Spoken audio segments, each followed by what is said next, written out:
नजदीक आ रही है, कुंभ पर सियासत गरमाती जा रही है, लेकिन ऑल इंडिया मुस्लिम जमात के अध्यक्ष मौलाना शहाबुद्दीन रजवी बरेलवी ने जो बयान दिया है, इससे इस वक्त घमासान मचा हुआ है। बरेलवी ने दावा किया है कि महाकुंभ का मेला वक्फ की 55 बीघे जमीन पर लग रहा है यह मेला, जिसके बाद बरेलवी के बयान के साधु संतों ने लेकर सियासतदान तक भी विरोध कर रहे हैं।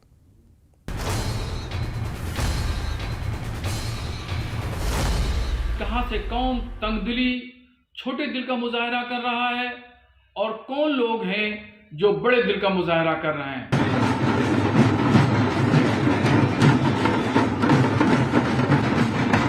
जिस महाकुंभ की तैयारी योगी सरकार विश्व स्तर पर कर रही है, जहां सनातन का सबसे बड़ा आयोजन होने वाला है,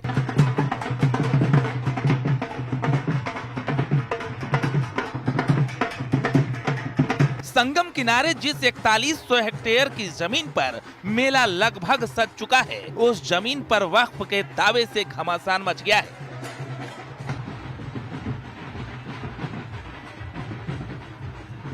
ऑल इंडिया मुस्लिम जमात के अध्यक्ष मौलाना शहाबुद्दीन रजवी बरेलवी ने दावा किया है कि करीब 55 बीघा वक्फ की जमीन पर कुंभ मेला बसाया जा रहा है।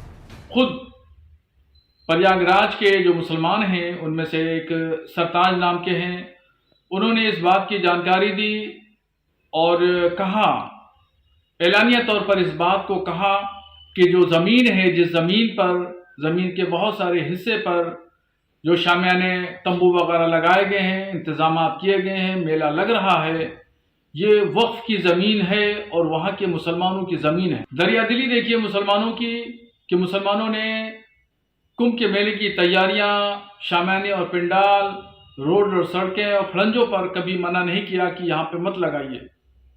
और तंगदिली देखिए अखाड़ा परिषद के लोगों की कि वो लोग जो है वो मुसलमानों के प्रवेश पर वहाँ पे ठेला लगाने, खोंचा लगाने से भी मना कर रहे हैं कि वहाँ कोई भी मुसलमान एंट्री नहीं करेगा।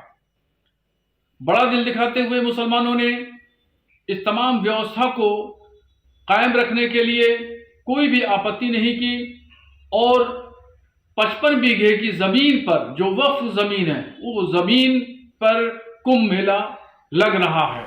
मौलाना का कहना है कि मुसलमानों ने बड़ा दिल दिखाते हुए कोई आपत्ति नहीं की है, लेकिन दूसरी तरफ अखाड़ा परिषद और दूसरे साधु संतों ने इस बयान पर कड़ी आपत्ति जताई है। कहना चाहूंगा, उनकी मानसिक स्थिति सही नहीं है, उनको किसी अच्छी जगह पे इलाज करना चाहिए। और मैं ये कहूंगा, हमारे यहाँ बड़े बड़े ऋषि महर्षि आए हैं, उनसे अपना इलाज कराइए। मैं ये कहना चाहूंगा, देखिए ये जो भूमि तो गंगा मैया की भूमि है, मैं समझता हूँ उनको ऐसी बात नहीं बोलनी चाहिए। हमेशा उन्होंने हिंदू मुस्लिम की ही राजनीति की है और ये राजनीति का समय नहीं है। कि अब समय आ गया है कि वक्फ बोर्ड जो लैंड जिहाद है, आतंक जिहाद है, उसे समाप्त किया जाए और ऐसे बड़बोलों को पूरी तरीके से भारत में प्रतिबंधित किया जाए जो जबरन दूसरों की जमीनों को अधिग्रहण करने का प्रयास कर रहे हैं। इनकी बुद्धि भ्रष्ट हो गई है। मैं सरकार से मांग करूंगा कि ऐसे जिहादी जो अनर्गल प्रलाप जो हमारे समाज में जो है दूषित वातावरण को फैलाने वाले लोग हैं, इनके ऊपर सशक्त कार्रवाई करनी चाहिए, इनके बोलने पर बैन लगाना चाहिए। कभी कहेंगे पूरे भारत वक्फ की बोर्ड की जमीन है, तो ऐसा न हो कि कभी जो है कहें कि सांसद भवन वक्फ बोर्ड की जमीन है। इनकी बुद्धि को सही करने के लिए सरकार को ठोस कदम उठाना चाहिए।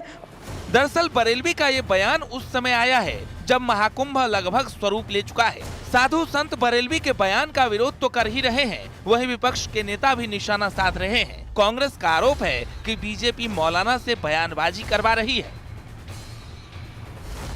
ऐसे बहुत से लोग जो जानबूझ के बोलते हैं और ऐसे मौके बोलते हैं, मैं तो सदियों से सुन रहा हूँ, हजारों साल का इतिहास है कुंभ।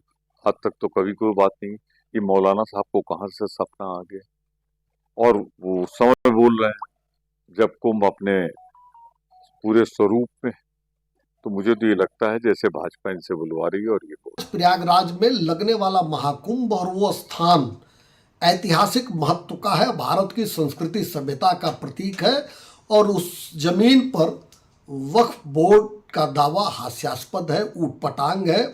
और साथ ही साथ जो लोग वक्फ में हैं, जो लोग इस तरह के दावे करते हैं, उनके बुद्धि विवेक पर भी सवालिया निशान लगाते हैं। सरकार ने दिव्य, भव्य और डिजिटल महाकुंभ के लिए पूरी ताकत लगा रखी है।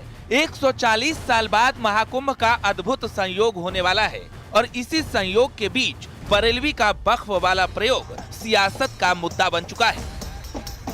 Bureau report, news 18।